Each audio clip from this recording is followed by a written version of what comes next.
야곱은 야복강에서 하나님과 씨름하면서 그의 허벅지 관절이 위골되고 그의 자아가 굴복되었습니다. 그리하여 하나님께로부터 이스라엘, 즉 하나님과 겨루어 이긴 자라는 이름을 얻었습니다. 이제 33장에서는 자아가 하나님께 굴복된 야곱이 하나님의 은혜로 에서와 화해를 이루고 또 무사히 가나안 땅에 도착하게 되는 과정을 보여줍니다. 에서와 화해하는 일도 또 가나안 땅에 돌아오게 된 일도 다 하나님의 은혜로 이루어진 일이었습니다. 그러나 한편으로 야곱에게 여전히 옛 습관이 남아있는 것을 보게 됩니다. 그 후로도 이렇게 완전히 처리되지 못한 육신의 잔재들로 인해서 계속해서 어려움을 당하게 됩니다. 이것은 우리 안에 있는 육신의 기질이 얼마나 떨쳐버리기 어려운 것인가를 보여줍니다. 본문을 통해서 인생의 온갖 위기 가운데서도 우리에게 주신 언약을 신실하게 지키시고 은혜를 베푸시는 하나님을 바라보게 되기를 바랍니다.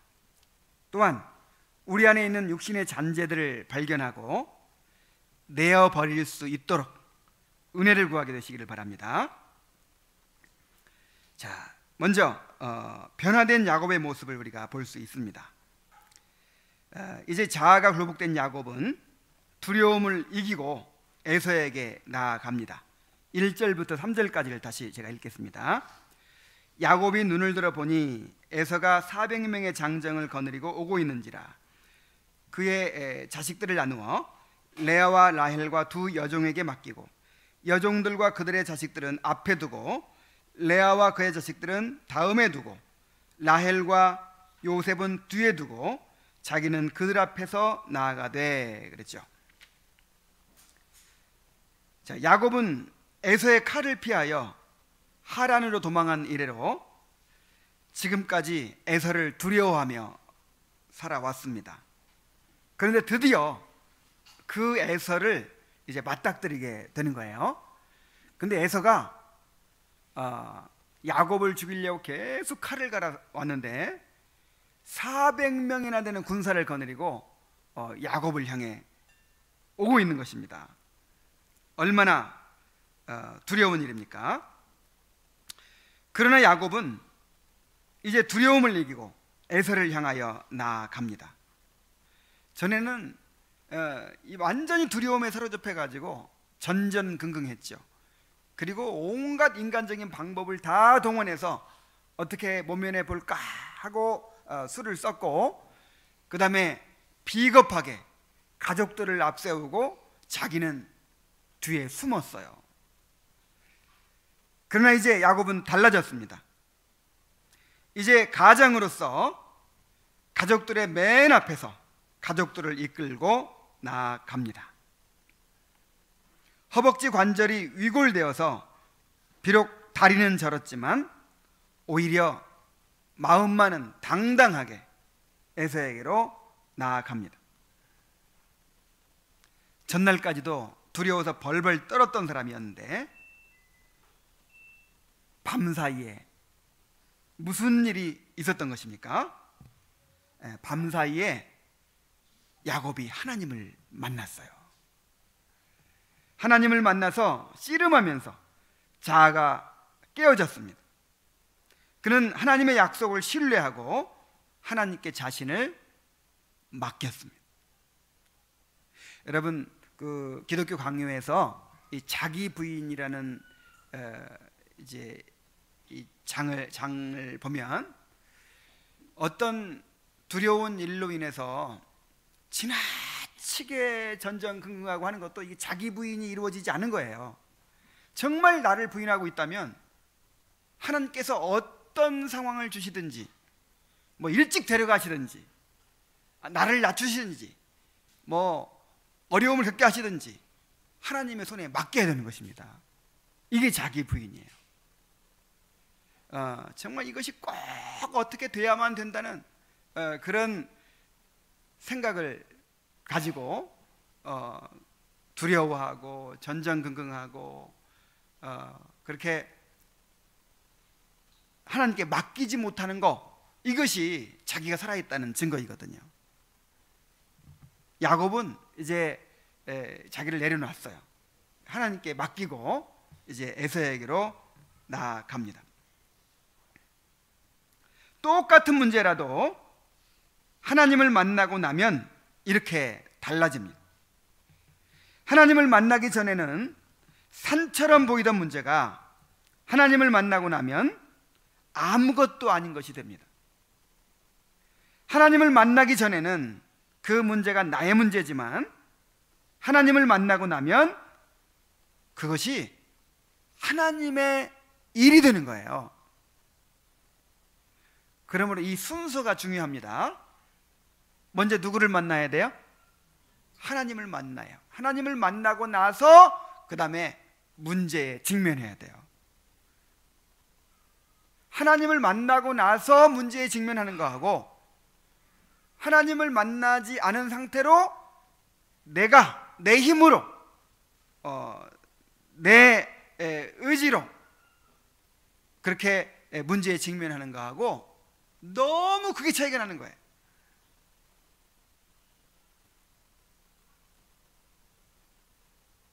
어떤 문제가 있든지 먼저 하나님을 만나게 되시길 바랍니다. 야곱처럼 이렇게 하나님과 씨름한 다음에 그 문제에 직면하게 되기를 바랍니다. 그러면 완전히 다르게 보이게 될 것입니다. 자, 이렇게 야곱이 큰 변화를 경험했어요. 그런데 아직도 여전히 육신의 잔재가 남아있다는 것을 알 수 있어요. 야곱이 변화하긴 변했는데 완전히 변한 것은 아니었습니다.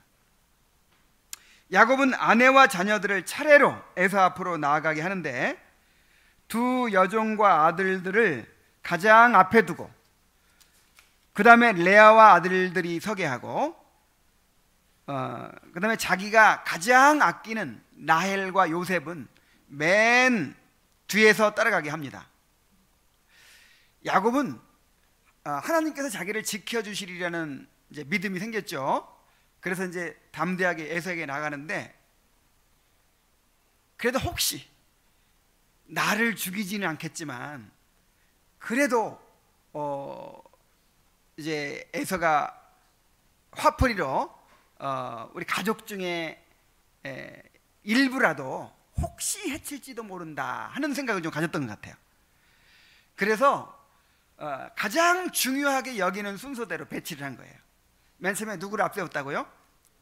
여종과 그 여종의 자식들, 그 다음에 두 번째로는 레아와 그 자식들, 그 다음에 라헬과 요셉은 맨 뒤에서 따라가게 합니다.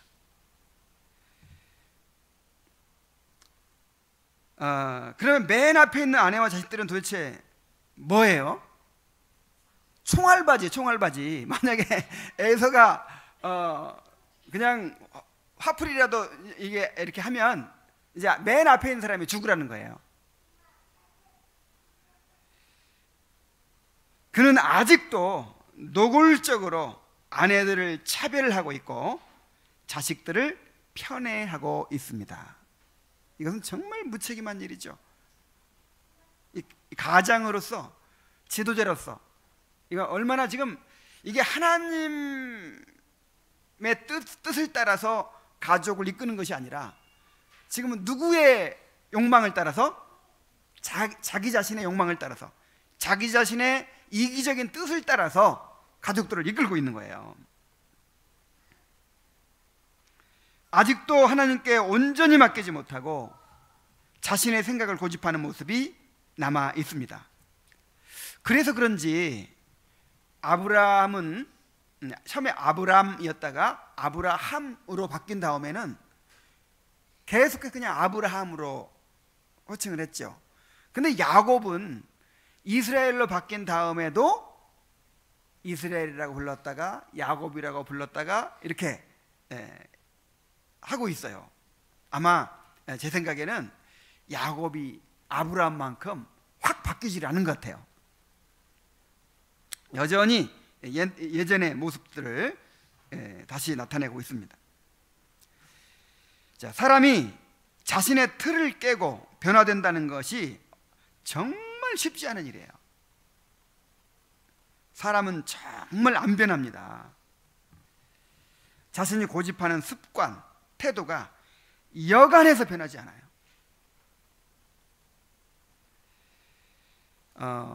이번 주에 대구에서 이광호 목사님이 올라오셔가지고 몇몇 목사님들과 함께 만났어요. 근데 그분이 60대 중반쯤 되는데 전 세계를 돌아다니면서 그렇게 말씀을 전하세요. 지난주에는 저 아프리카의 케냐 또 르완다를 여행하시고 오셨어요. 그리고 또 이제 국내에서도 이렇게 또 여러 곳에 다니시고 하는데 저는 지금 필리핀 가서 한 열흘간 지낼 거 생각하니까 너무 걱정스러워요. 잠자리, 먹는 거 뭐 이런 거 다. 근데 그분은 전혀 그런 걸 어려워하지 않아요. 그 시차도 얼마나 차이가 나겠어요. 아프리카나 되니까. 그리고 가면 뭐 사람들을 만나고 계속 말씀 전해야 되고 그렇게 피곤한 일정을 그렇게 잘 소화를 하는 거예요. 그래서 이제 비결이 뭐냐고 물어봤더니 하루에 15,000보 이상을 걷는답니다. 하루도 안 빼고 걷는데요. 그러면서 그렇게 보는 사람마다 운동을 권하는 거예요. 근데 그 모임 목사님들이 전부 다 뭐 무릎이 안 좋고 허리가 안 좋고 다 골골해. 내가 제일 건강해요. 근데 그분이 하시는 말씀이 그거예요. 뭐 무릎이 안 좋고 어디가 안 좋고 어디가 안 좋고 이게 다 그렇게 만들어 왔다는 거예요. 하루아침에 이렇게 된 게 아니죠. 물론 이제 타고난 체질이 뭐 좀 건강하지 않은 경우도 있지만 대개는 수십 년간을 그렇게 살아온 거예요. 그래서 이 자세가 좀 틀어지고 뭔가 이 체형이 좀 틀어지고 뭐 식습관이 뭐 이렇게 안 좋고 그런 것들이 이렇게 쌓여가지고 지금 이 모습이 된 거라는 거예요. 그래서 뭐 어떻게 해야 돼? 건강해지려면 이제 그걸 고쳐야 돼요. 그거를. 근데 그게 쉽게 고쳐집니까? 이 야곱을 보면 이렇게 처리되지 못한 육신의 습관들이 계속해서 올무가 돼가지고 하나님의 축복을 가로막고 고통과 불행을 겪게 만든 것을 볼 수가 있어요. 하나님은 가나안 땅에 들어간 이스라엘 백성들에게 그 땅의 거민들을 철저하게 진멸하라고 하시면서 이렇게 경고하셨습니다. 민수기 33장 55절 보면요, 한번 찾아보세요. 민수기 33장 55절입니다.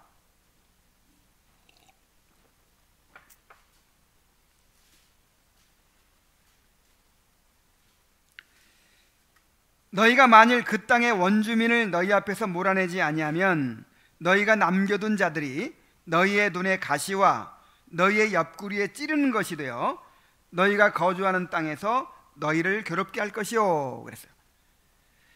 자, 이스라엘 백성들에게 가나안 땅의 거민을 철저히 진멸하라는 거예요. 철저히 쫓아내라는 거예요. 만약에 남겨두면 어떻게 한다고요? 그들이 남아가지고 옆구리에 찌르는 가시가 될 것이다. 두고두고 올무가 될 것이다. 이스라엘 백성들이 가나안 땅을 정복하는 이 과정은 오늘 우리에게 어떻게 적용이 됩니까? 죄 죽이기에 적용이 되는 거예요. 지금 우리의 싸움은 영적 싸움입니다. 우리 육신을 쳐 복종시키는 싸움이죠. 근데 철저하게 죄를 죽여야 되는데 정말 옛날에 가지고 살아왔던 옛날부터 가지고 살아왔던 그런 육신의 잔재들을 다 내어버려야 되는데 너무 익숙하고 너무나 그것이 편안하기 때문에 버리려고 하질 않는 거예요. 정말 사람들은 안 변해요. 그것이 병을 가져오거든요. 분명히 그런 습관이. 근데 너무 그것이 굳어져 왔기 때문에 그걸 안 버려요, 그 습관을. 그런 식으로 우리 안에 그런 육신의 잔재들이 있어요. 근데 이런 것들이 우리의 눈에 뭐가 되고 가시가 되고 우리의 옆구리에 찌르는 것이 돼요. 우리가 거주하는 땅에서 우리를 괴롭게 한다는 거예요. 여러분, 우리가 지금 괴로움을 겪고 있죠. 오호라 나는 공고한 사람이로다. 이 사망의 몸에서 누가 나를 건져내랴. 이게 다 죄로 인한 고통이잖아요. 우리의 육신의 그 기질들로 인한 그런 괴로움이잖아요. 야곱을 보세요. 이렇게 자기중심적으로 행해서 차별하고 편애하는 태도를 버리지 않음으로써 어떤 결과가 초래되었습니까? 자, 보세요. 자, 그 총알바지로 맨 앞에 세웠던 아들들이 앞장서 가면서 무슨 생각을 했겠어요? 나중에 어떤 일이 일어났습니까? 그 맨 앞에 있던 그 자식들이요, 맨 뒤에 따라온 요셉을 미워하고 죽이려고 하고 팔아먹은 거예요.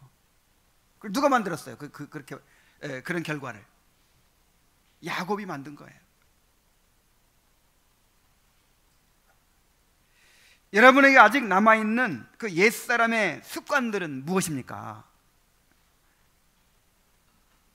이런 것들이 하나님의 축복을 가로막고 하나님의 임재를 가로막고 우리에게 고통과 불행을 가져오는 것입니다. 우리 안에 있는 죄의 습관과 태도들을 철저하게 내어버리는 그런 성도들이 되기를 바랍니다.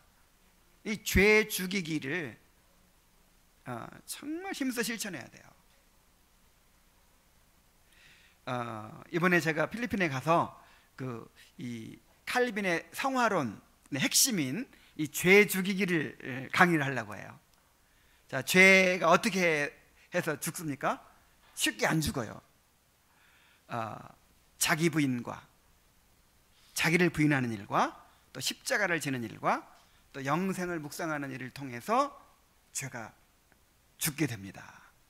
정말 날마다 우리 안에 있는 죄를 죽이는 그런 성도들이 되기를 바랍니다. 자, 이제 에서와 화해를 하는 모습을 한번 보십시오. 드디어 야곱이 에서를 만납니다. 그리고 두 사람 사이에 감격적인 화해가 이루어집니다. 4절부터 다시 봅니다.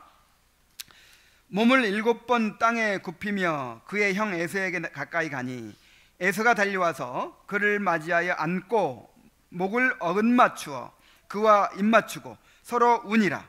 에서가 눈을 들어 여인들과 자식들을 보고 묻되 너와 함께한 이들은 누구냐? 야곱이 이르되 하나님의 주의 종에게 은혜로 주신 자식들이니이다. 그때 여종들이 그의 자식들과 더불어 나와 절하고 레아도 그의 자식들과 더불어 나와 절하고 그 후에 요셉이 라헬과 더불어 나와 절하니 에서가 또 이르되 내가 만난 바 이 모든 때는 무슨 까닭이냐?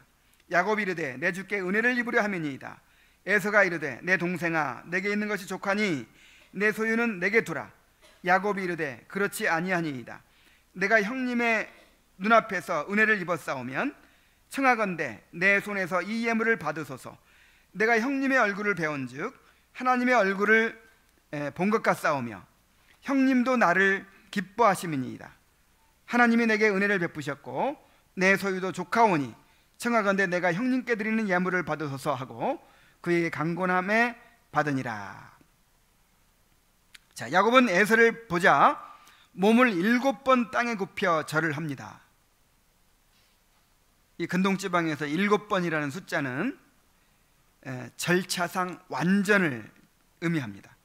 그래서 7번 절을 했다는 것은 야곱이 에서에게 최대한의 존경을 표한 것이죠. 에서 앞에 자신을 최대한 낮춘 것이죠. 또한 이 7번 절을 한 것 속에는 에서에게 자신의 잘못을 빌고 용서를 구하는 의미도 있었을 것입니다. 자, 이러한 야곱을 보고 에서가 어떻게 반응을 합니까? 에서가 달려와서 그를 맞이하여 안고 목을 어긋맞추어 그와 입맞추고 서로 우니라 그랬죠. 이 원문에 보면은 5개의 동사가 그리고라는 접속사로 서로 연결되어서 이 시적 운율을 이루고 있습니다. 그래서 직역을 하면 에서가 달려갔다, 그리고 그를 얼싸안았다, 그리고 목을 어긋맞추었다, 그리고 입맞추었다, 그리고 서로 울었다. 마치 지금 북미 정상회담이 열리고 있죠. 그래서 서로 그 회담장에 나와가지고 서로 악수를 하죠. 트럼프 대통령과 김정은 국방위원장이 악수를 하는데, 야, 어떻게 악수를 했는지, 손을 당겼는지 아니면 뭐 힘을 주었는지 그냥 그거를 반복해서 보여주면서 설명을 하더라고요. 이제 패널들이 마치 그거와 똑같아요. 지금 이 저자가 그 에서와 야곱의 그 만나는 장면을 그렇게 아주 스포트라이트를 비추면서 그렇게 자세하게 우리에게 보여주고 있습니다. 그만큼 에서가 큰 감격으로 야곱을 맞이했다는 것을 강조하고 있는 거예요. 정말 놀랍지 않습니까? 20년 동안이나 쌓아왔던 원한이 한순간에 그렇게 그냥 싹 녹아져 버렸어요. 서로 얼싸안고 울면서 완전히 그냥 사라져 버렸어요. 에서는 야곱의 아내와 자녀들을 보고 너와 함께한 이들이 누구냐고 묻습니다. 야곱은 하나님이 주의 종에게 은혜로 주신 자식들입니다 하고 대답하고 아내들과 자식들을 차례로 에서에게 절하게 합니다. 또 에서가 내가 만난 바 이 모든 때는 무슨 까닭이냐 하고 묻자 이 선물에 대해서 물은 거죠. 야곱이 내 주께 은혜를 입으려 하나이다 하고 말합니다. 에서는 내 동생아 내게 있는 것이 족하니 내 소유는 내게 두라고 하지만 야곱은 그렇지 아니하니이다. 내가 형님의 눈앞에서 은혜를 입었사오면 청하건대 내 손에서 이 예물을 받아서 내가 형님의 얼굴을 배운즉 하나님의 얼굴을 본 것 같사오며 형님도 나를 기뻐하심이니이다 하고 강권하여 받게 합니다. 정말 너무 훈훈하죠. 마치 그 이상가족 상봉하는 그 모습이에요. 원수가 서로 외나무 다리에 만난 것이 아니고 서로 그리워하던 이산가족이 만나서 감격스럽게 얼싸안고 해우하는 그런 모습을 연출하고 있습니다. 이렇게 해서 서로 20년간이나 원수로 지내던 두 사람이 감격적인 화해를 이루게 되었습니다. 이것은 전적으로 하나님께서 역사하신 결과였습니다. 하나님께서 계속해서 지금 야곱과 함께 하시면서 그렇게 형통한 길을 주고 계십니다. 라반이 야곱에 대하여 이를 갈면서 열흘간이나 추격을 해왔죠. 그런데 하나님께서 바로 그 전날 라반의 꿈에 나타나셔서 너 야곱을 건드리지 말아라 이렇게 말씀하셨어요. 그래서 열흘간이나 그렇게 이를 갈면서 쫓아왔는데 야곱을 해치지 못하고 그냥 돌아갔습니다. 이와 같이 에서도 야곱을 해치기 위해서 400명이나 되는 군사를 거느리고 왔어요. 만약에 그대로 뒀더라면 어떻게 됐겠습니까? 완전히 야곱과 야곱의 가족들이 다 죽게 되겠죠. 그런데 하나님께서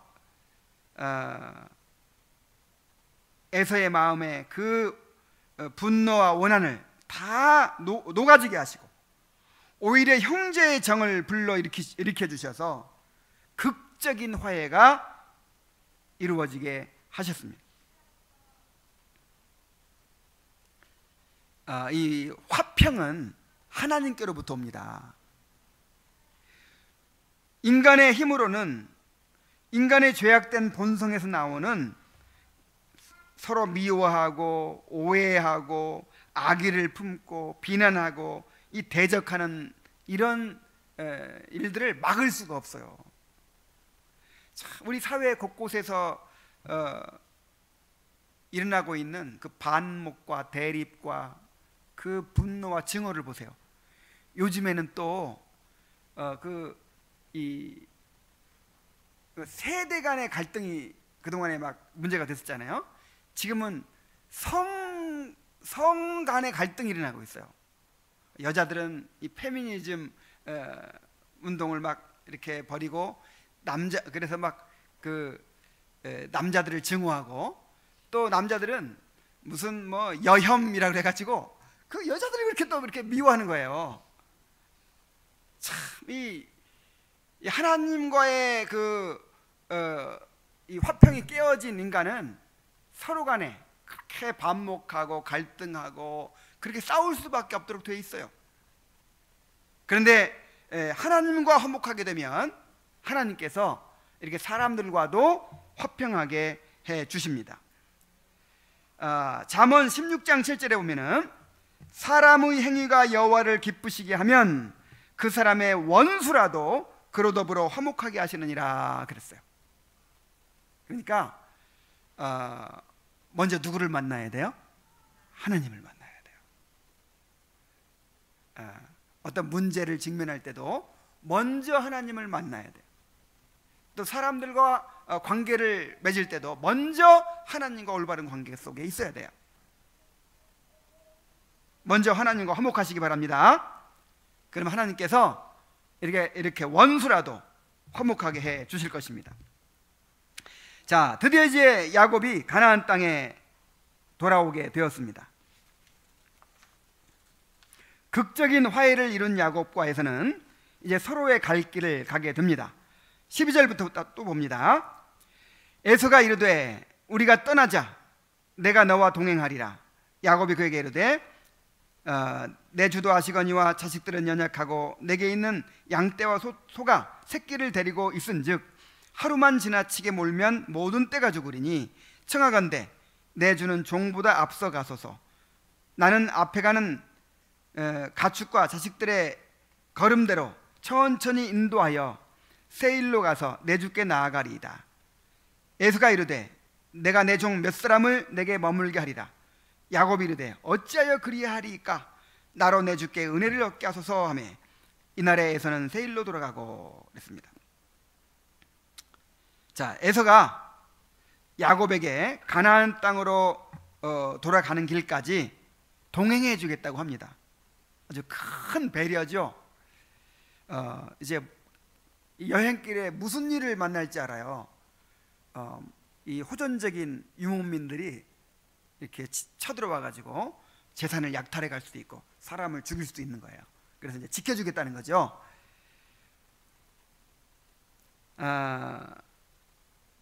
그러나 야곱은 정중히 사양을 합니다.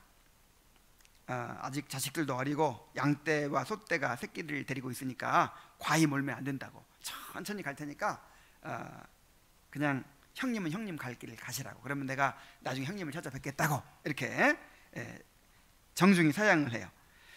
그러면 군사들이라도 내가 몇 사람 안내자로 남겨두겠다, 그러니까 그것도 필요 없다고 그냥 가시라고 이렇게 거절을 합니다.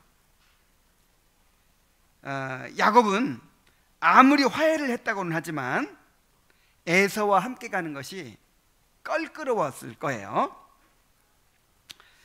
에서는 자기를 의지하고 칼을 믿고 사는 사람이고, 야곱은 하나님을 의지하고 약속을 따라 사는 사람이었습니다. 그런데 어떻게 두 사람이 함께 동행할 수 있겠어요? 아모스 3장 3절에 보면은 두 사람이 의합지 못하고야 어찌 동행하겠으며 그랬어요. 마음이 하나가 되고 목적이 하나가 되고 방향이 하나가 되고 그래야만 서로 동행할 수가 있는 거예요. 근데 정반대의 길을 가는 사람이 어떻게 함께 동행할 수 있겠습니까? 만일 에서가 함께 했더라면 여러 가지로 어려운 일이 많았을 거예요. 이처럼 하나님의 백성들은 세상 사람들과 함께하기가 어렵습니다. 아무리 가까운 친척들이나 친구들이라 하더라도 이 신앙이 다르면요, 이 함께 어울리는데 한계가 있어요. 우리는 세상과 구별된 삶을 살도록 성도로 부르심을 받은 사람들입니다.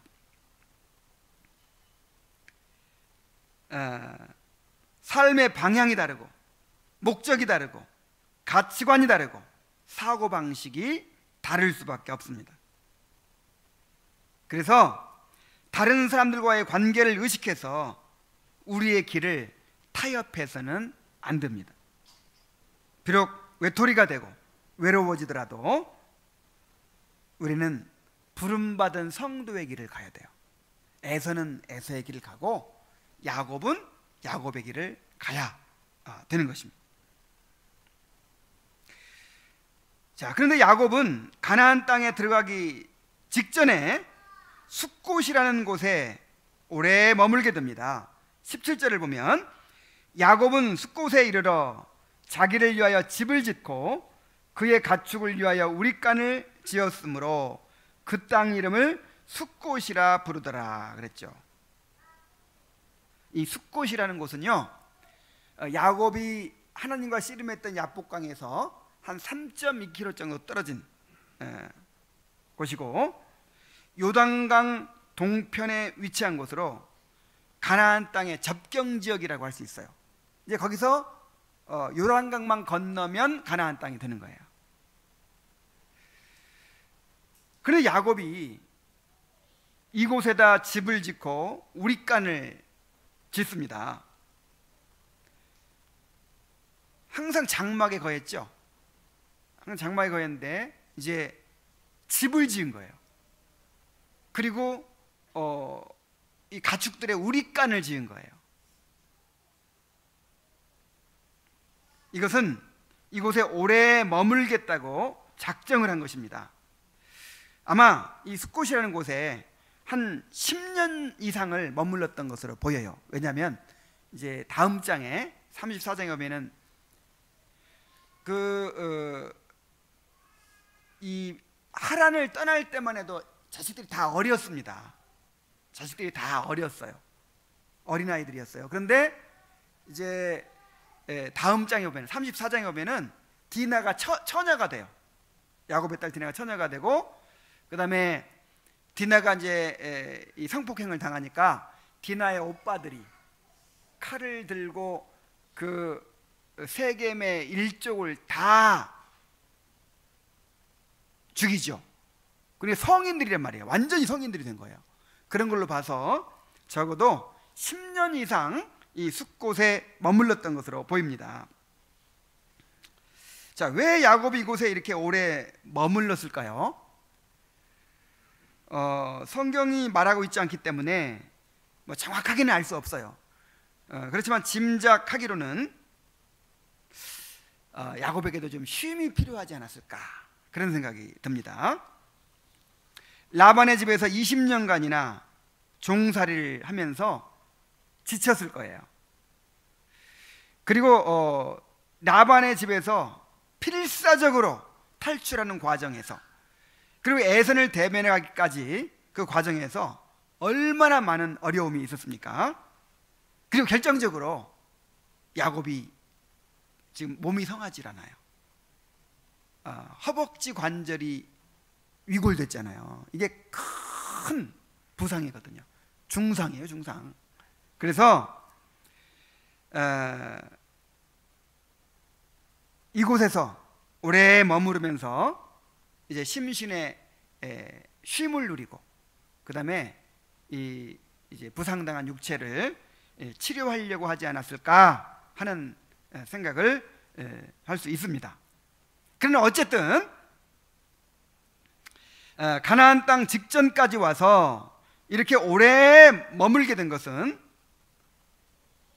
분명히 신앙이 해이해졌다는 것을 보여줍니다. 자, 뭘로 알 수 있냐면 그는 베델에서 하나님을 예배하겠다고 서원한 바가 있어요. 하나님께서 나를 이제 무사히 돌아오게 해주시면 내가 이곳을 성전을 삼아서 하나님을 경배하겠습니다, 이렇게 서원을 했었죠. 그리고 바단 아람에서 하나님께서 야곱에게 가나안 땅으로 돌아가라고 하시면서 하신 말씀이 뭐냐면 네 서원을 지켜라, 그것이었어요. 네가 서원했던 바대로 베델에 올라가서 나를 섬겨라. 그러니까 야곱이 가나안 땅으로 돌아와서 맨 먼저 어디로 가야 되겠어요? 약속대로, 서원한 대로 베델로 가야죠. 그런데 그렇게 다급할 때는 그렇게 하나님 앞에 서원도 하고, 그 다음에 이제 그렇게 하나님의 말씀에 순종해서 나왔지만, 그렇게 또 하나님을 막 의지했지만, 이제는 편안해진 거예요. 다 해결됐어요. 라반의 집에서도 무사히 탈출했고, 그 다음에 그토록 평생토록 두려워했던 에서의 문제가 해결된 거예요. 그러니까 이제 마음이 놓인 거죠. 야, 이제 마음이 놓였어요.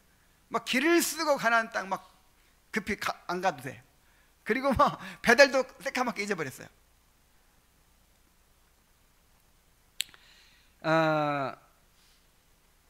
여기 17절에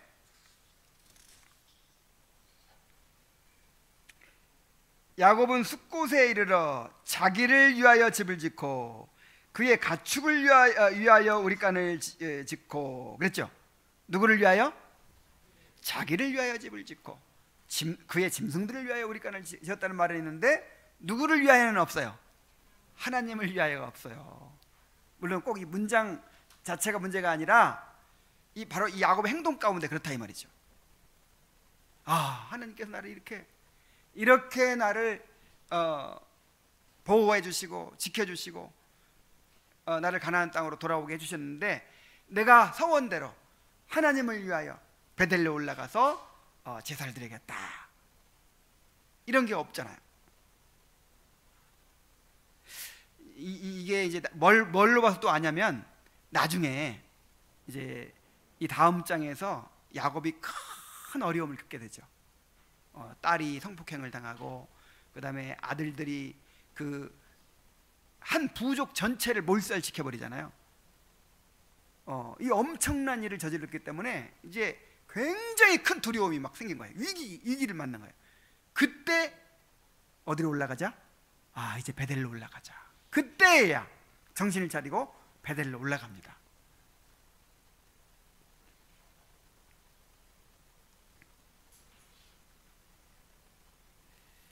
자, 이렇게 신앙이 해이해져서 인간적인 생각에 따라 행한 결과로 야곱은 또다시 큰 위기를 경험하게 돼요. 이게 다음 장에 나오죠. 거기서 오래 머무르고 이제 세겜에 들어갔다가 그렇게 엄청난 일을 당한 거예요. 자, 우리 역시 야곱처럼 다급할 때는 하나님을 찾다가도 조금 여유가 생기면 금방 해이해지고 나태해져 버리는 경우가 많습니다. 정말 그런 것 같아요. 어쩌면 그렇게 화장실 가기 전이 다르고 갔다가 나올 때가 다르고 너무 달라요. 조금만 좀 안심이 돼도 마음이 해이해져 가지고 내가 언제 그런 결심을 했었나, 언제 내가 하나님께 드린다고 했었나, 새까맣게 잊어버리는 거예요. 그러므로 하나님께서 우리에게 복을 주시고 평안을 주실수록 우리가 더욱 경성해야 합니다. 하나님께서 무엇을 위하여 이러한 복을 주시고 이렇게 은혜를 주시는지를 깨달아야 돼요. 모든 일을 자기를 위하여가 아니라 하나님을 위하여 행해야 합니다. 우리는 우리의 것이 아니기 때문입니다. 우리는 하나님께 바쳐진 사람들이기 때문입니다. 그래서 모든 일을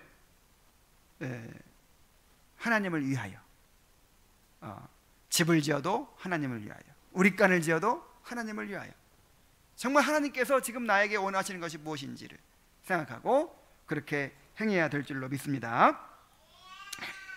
자, 어떻게 됐든 야곱은 드디어 가나안 땅에 도착하게 되었습니다. 18절부터 20절입니다. 야곱이 밧단 아람에서부터 평안히 가나안 땅 세겜 성읍에 이르러 그 성읍 앞에 장막을 치고 그가 장막을 친 밭을 세겜의 아버지 하몰의 아들들의 손에서 백크시타에 샀으며 거기에 제단을 쌓고 그 이름을 엘렐로헤 이스라엘이라 불렀더라. 자, 물론 이제 야곱의 이런 부족함들이 있지만 그래도 전체적으로 보면 어쨌든 야곱은 계속 성장하고 있고 또 하나님의 은혜 가운데서 이제 가나안 땅에 돌아오게 됐습니다.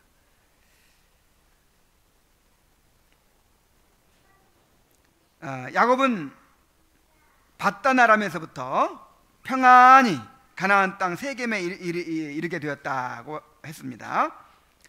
비참한 도망자의 신세로 가나안 땅을 떠난 지 20년 만에 다시 약속의 땅으로 돌아오게 된 것입니다. 야곱은 그곳에서 땅을 샀습니다. 이 땅은 이제 농사지을 땅이 아니고 그들이 거주할 그런 장막을 치고 또 가축들을 기를 그런 땅이죠. 극히 일부분이지만 야곱이 가나안 땅에서 땅을 샀다는 것은 매우 큰 의미가 있습니다. 이것은 야곱이 하나님께서 주신 언약의 근거에서 이 가나안 땅이 자신과 후손들의 터전이 될 것이라는 것을 이제 믿었기 때문에 이렇게 한 것이죠. 야곱은 거기 단을 쌓고 그곳을 엘렐로헤 이스라엘이라 이렇게 불렀습니다. 자, 엘렐로헤 이스라엘이라는 말은 이제 엘이라는 말이 하나님이라는 뜻이죠. 그래서 하나님, 이스라엘의 하나님이라는 뜻이에요. 그러니까 이 이름 가운데 자, 엘, 이 권능의 하나님이라는 이 엘이라는 이름이 몇 번이나 들어갔습니까? 3번이나 들어갔죠. 엘, 또 맨 끝에 엘 이렇게. 그리고 하나님이 자기에게 주신 이름인 이스라엘이라는 이름도 들어 있습니다. 그래서 이 이름에는 야곱의 신앙 고백이 담겨 있는 거예요. 자신과 베델 언약을 맺으시고 그 언약을 신실히 지키셔서 수많은 역경 가운데서도 지금까지 지켜주시고 가나안 땅에 이르게 하신 전능하신 하나님을 영원히 기념하는 이름이었습니다.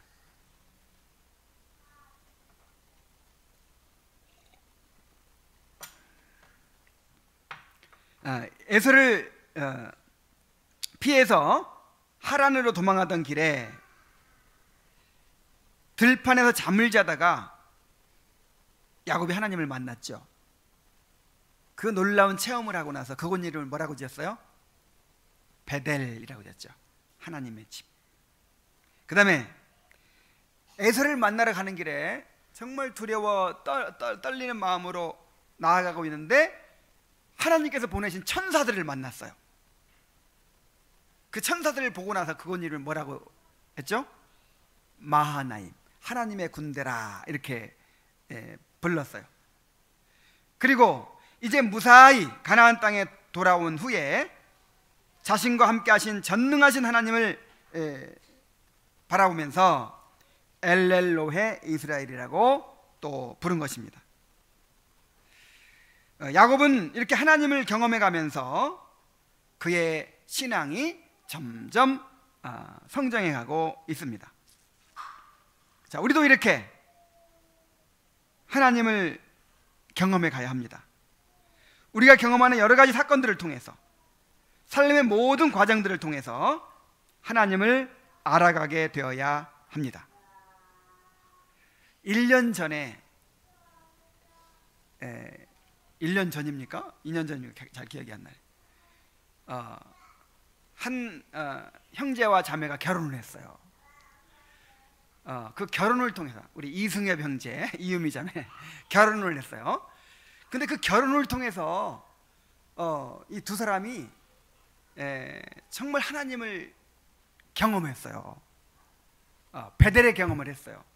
제가 지켜보니까 이 결혼을 준비하고 또 결혼을 하는 이 과정을 통해서 정말 이렇게 한 차원 더 신앙이 성장한 것 같더라고요.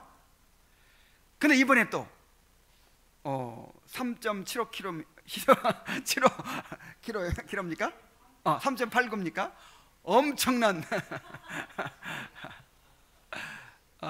큰 아들을 또 낳는 과정을 통해서 또 이제 하나님을 경험하게 될 것입니다. 엘렐로헤 이스라엘을 경험하게 될 것입니다. 이렇게 우리는 우리 앞에 다가오는 여러 가지 문제들을 통해서, 그 다음에 또 우리의 그 삶의 모든 과정들을 통해서 하나님을 경험해 가는 거예요. 이번 주에 이번 주 토요일 날 그 철로역정에 이제 마지막 장을 우리가 다루거든요. 그런데 얼마나 참 은혜를 받았는지 몰라요. 제가 준비하면서 우리 그리스도인들에겐 죽음이 오히려 축복이죠. 이 죽음이 구원의 문이죠. 그런데 이제 죽음 자체보다도 우리가 더 두려운 게 뭐냐면 그 죽음 직전의 과정이잖아요. 늙고 병들어서 아무 낙이 없고 이렇게 이제 죽어가는 그 상태가 너무 두려운 거잖아요. 근데 이 철로역정에서는요, 그 상태를 믿음의 절정으로 묘사해요. 뷸라의 땅이라 그래가지고, 그러니까 우리의 믿음이 성장하고 은혜가 더 증진되고 계속해서 이렇게 하다가 절정에 이를 때가 있는데, 그때가 언제냐면 죽기 직전. 이야, 그럼 그걸 보면서 소망이 생겼어요. 이야, 이게 비참한 일이 아니구나. 물론 모든 사람이 그런 은혜를 누리지는 않을 거예요. 근데 그런 은혜를 우리에게 허락하셨다는 거예요. 하나님께서 우리에게 뷸라의 땅을 허락하셨다는 거예요. 여러분, 정말 정상적으로 우리가 성장하면 그렇게 돼야 되겠어요? 안 돼야 되겠어요? 그래 되죠. 결혼을 하면서 하나님을 경험했어요. 그래서 이렇게 하나님 더 많이 알게 됐어요. 자식을 낳으면서 또 이렇게 하나님을 경험하고 하나님을 알게 됐어요. 또 그 아이가 사춘기를 겪으면서 또 내가 깨어지고 또 하나님을 더 많이 알게 됐어요. 그 아이를 떠나보내면서 또 하나님을 알게 됐어요. 갱년기를 겪으면서 또 내가 많이 또 깨어지고 또 하나님을 알게 됐어요. 자, 이런 식으로 가보세요. 마지막 그 절정이 어디겠어요?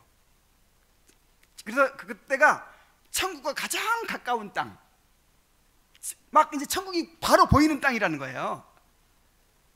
여러분, 그렇게 되기를 바랍니다. 나 소망이 생겼어요. 죽는 것이 두려운 것이 아니구나. 죽음에 가까워져 가는 것이 결코 불행한 것이 아니구나. 은혜의 극치, 절정, 믿음의 절정이구나. 이런 소망이 생겼어요. 여러분 모두에게 이런 은혜가 있기를 바랍니다. 그래서 한 사건 한 사건 경험해 가면서 이렇게 기념비를 세우는 거예요. 이렇게 하나님의 신앙 고백이 나오게 되는 거예요. 이제 결론을 맺겠습니다. 20년 전에 야곱이 하란으로 떠날 때 야곱은 너무나도 막막했을 것입니다.